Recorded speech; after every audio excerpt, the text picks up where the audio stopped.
Coucou tout le monde, aujourd'hui je vous retrouve avec une nouvelle vidéo et ça va être mon bilan lecture du mois d'avril. C'est parti!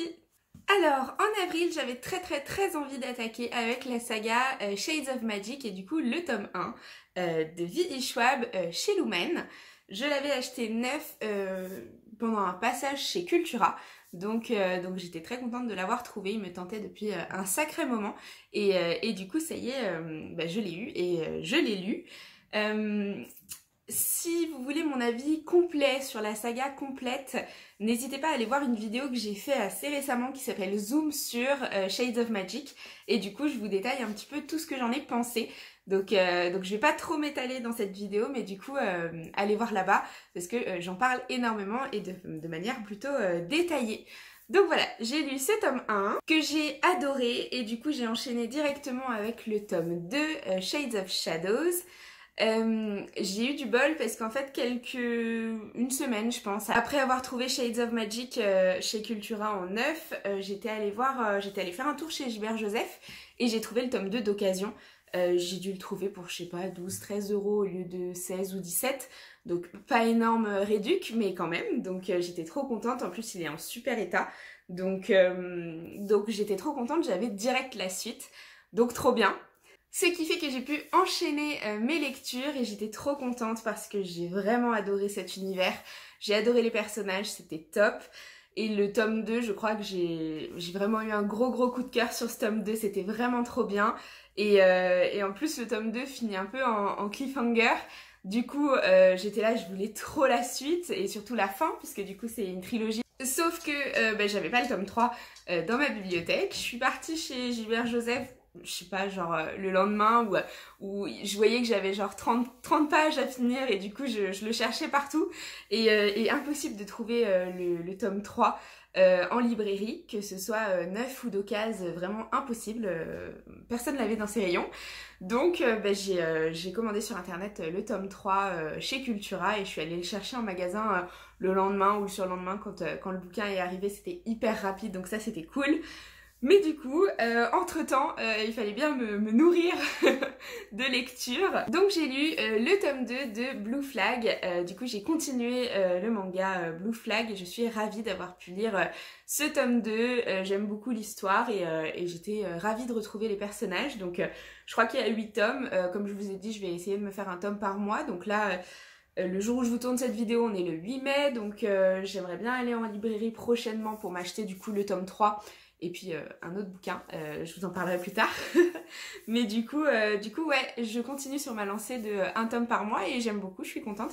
Ça me change, donc trop bien. Donc Blue Flag avant de pouvoir lire le tome 3 de Shades of Magic.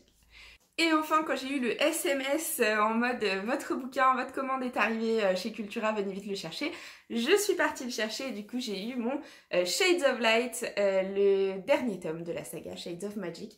Il est trop beau, c'est une grosse brique, mais il est trop beau, donc je suis super contente. Je vous ai pas montré, mais à l'intérieur, moi je trouve que ces bouquins ils sont vachement bien réalisés, vachement bien faits.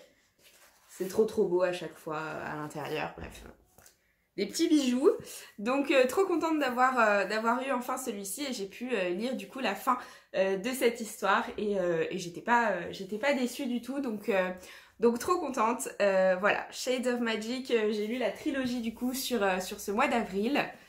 Et encore une fois, si vous voulez un avis un petit peu plus détaillé, n'hésitez pas à aller voir ma vidéo Zoom sur Shades of Magic, ça doit être 3 ou 4 vidéos avant celle-ci.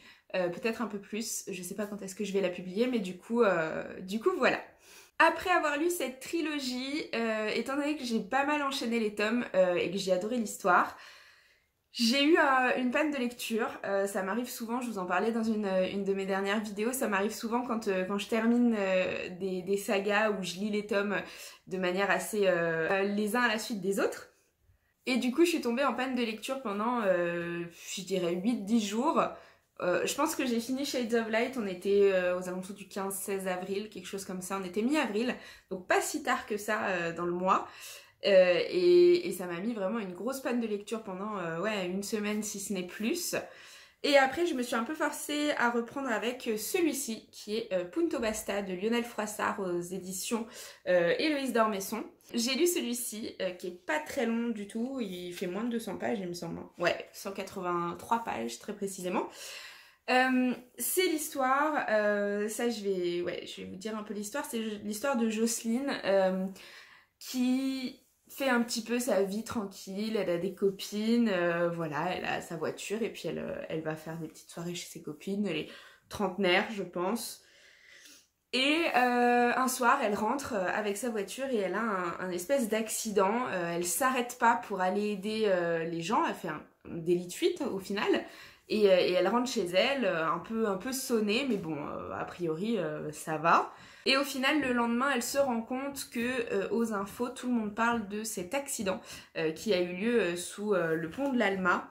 Et tout le monde parle de cet accident parce que la princesse Lady Diana est décédée ce soir-là. Et donc en fait, on va suivre un petit peu les réflexions de Jocelyne qui va se dire mais est-ce que c'est moi? Est-ce que c'était au même moment où moi j'ai eu cet accident aussi? Qu'est-ce qui se passe? Et du coup, on va suivre un peu, j'ai envie de dire, les 100 premières pages, c'est assez intéressant, c'est sympa, parce qu'on voit un petit peu comment Jocelyne réagit à tout ça, et on la voit mener un peu son enquête, donc c'est sympa, mais après, les 100 dernières pages, j'ai vraiment pas accroché. Je trouve que c'est parti un peu dans tous les sens. J'avais l'impression en fait que l'auteur ne savait pas quoi faire de son histoire. Que le début était hyper bien, hyper accrocheur, hyper sympa. Et puis qu'après, ben, même lui, il séchait quoi pour la fin, pour la suite. Donc c'est parti un peu n'importe comment, n'importe où, en nous donnant des détails dont on se fichait un peu en fait. Ça fait mal au cœur de dire ça, mais ouais, les 100 dernières pages, enfin du coup les 80-90 dernières pages, vraiment je me suis ennuyée et j'ai trouvé ça... En fait j'étais vachement déçue parce que le potentiel de l'histoire était hyper bien, hyper gros, et du coup c'était chouette de partir sur cette histoire-là, une réécriture de cette histoire-là, mais je pense que à la fin, l'auteur était un peu paumé sur ce qu'il voulait faire et du coup, bah, ça donne un truc un peu moyen. Voilà, donc n'hésitez pas à vous faire votre propre avis sur ce livre. Voilà, le début de l'histoire est très intéressant, donc voilà, dites-moi d'ailleurs en commentaire si vous l'avez lu et ce que vous en pensez.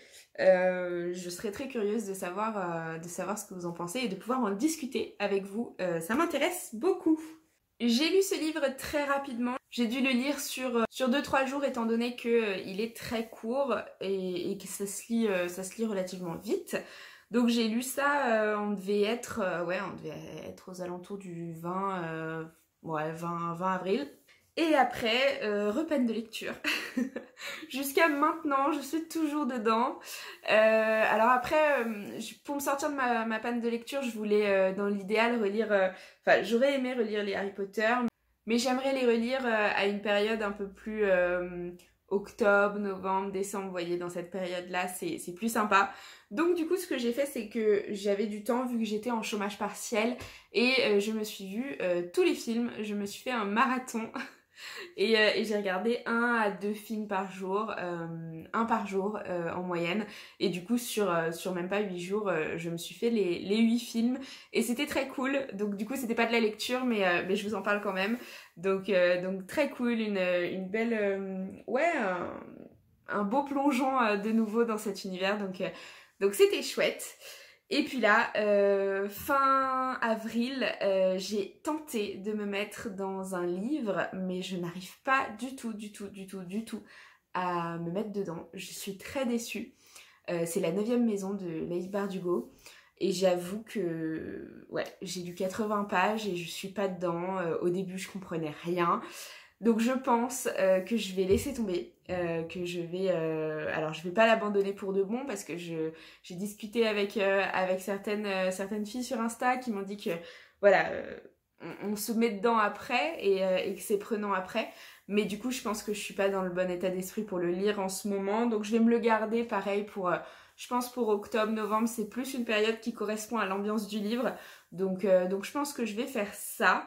Et là, en ce moment, je suis plus dans le mood de lire de la fantasy, de la romance. Donc voilà. Et le livre que je voudrais acheter en ce moment, il est sorti du coup au mois d'avril, mais j'ai pas eu l'occasion de le prendre. C'est le tome 2 du Prince Cruel, donc Le Roi Maléfique. Donc ça, c'est mon prochain achat en librairie avec le tome 3 de Blue Flag. Voilà. Voilà pour ce mois d'avril, ce bilan de mes lectures. Bon, je suis quand même très contente de ce que j'ai pu lire. Hein. J'ai pu lire une trilogie complète et puis un manga et une lecture un peu différente de ce que je lis d'habitude. Donc je suis très contente. On va voir si j'arrive finalement à me sortir de cette panne de lecture pour ce mois-ci. Il faut savoir aussi que j'ai changé de boulot ce mois-ci. J'ai commencé le 3 mai un boulot à plein temps qui me prend beaucoup de temps mais qui est très intéressant, donc je suis très contente. Mais du coup je vais avoir un petit peu moins de temps pour lire et je vais devoir, je pense, ralentir mon rythme. Mais c'est pas grave, c'est les aléas de la vie et je suis très heureuse comme ça, donc voilà. Si vous avez aimé cette vidéo, n'hésitez pas à la liker, à vous abonner, à me suivre sur Insta. Je mets mon compte Insta juste ici comme d'habitude. Je vous fais de gros bisous, je vous dis à très bientôt pour une prochaine vidéo. Salut!